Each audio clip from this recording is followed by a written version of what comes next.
امام العاشقین حضرت سیدنا ابو بکر صدیق رضی اللہ عنہ، آپ کا نام عبداللہ ہے اور آپ کی کنیت ابو بکر ہے اور آپ کے لقب صدیق اور عتیق ہیں۔ آپ کے والد کا نام عثمان ہے جبکہ ان کی کنیت ابو قحافہ ہے، اور آپ کی والدہ کا نام سلمہ ہے اور ان کی کنیت ام الخیر ہے۔ آپ واقعہ فیل کے تقریباً 2.5 برس بعد مکہ معظمہ میں پیدا ہوئے، اور نبی کریم صلی اللہ علیہ وآلہ وسلم نے جب دین اسلام کی تبلیغ کی تو سب سے پہلے سیدنا ابو بکر صدیق رضی اللہ عنہ آپ نے دین اسلام کو قبول کیا۔ آپ مکہ معظمہ کے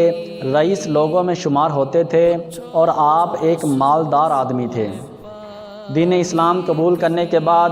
آپ نے اپنا سارا مال دین اسلام کے لیے وقف کر دیا۔ آپ نے ہر مشکل وقت میں نبی کریم صلی اللہ علیہ وآلہ وسلم کا ساتھ دیا، حتیٰ کہ ہجرت کے مشکل ترین دنوں میں بھی سیدنا ابو بکر صدیق رضی اللہ عنہ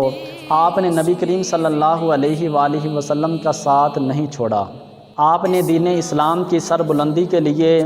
کئی غزوات میں حصہ لیا اور دین اسلام کا پرچم بلند کیا۔ نبی کریم صلی اللہ علیہ وآلہ وسلم نے اپنی زندگی میں ہی سیدنا ابو بکر صدیق رضی اللہ عنہ آپ کو مسلمانوں کا خلیفہ اول مقرر فرما دیا تھا، اور جس دن نبی کریم صلی اللہ علیہ وآلہ وسلم کا وصال ہوا تو تمام صحابہ نے سیدنا صدیق اکبر رضی اللہ عنہ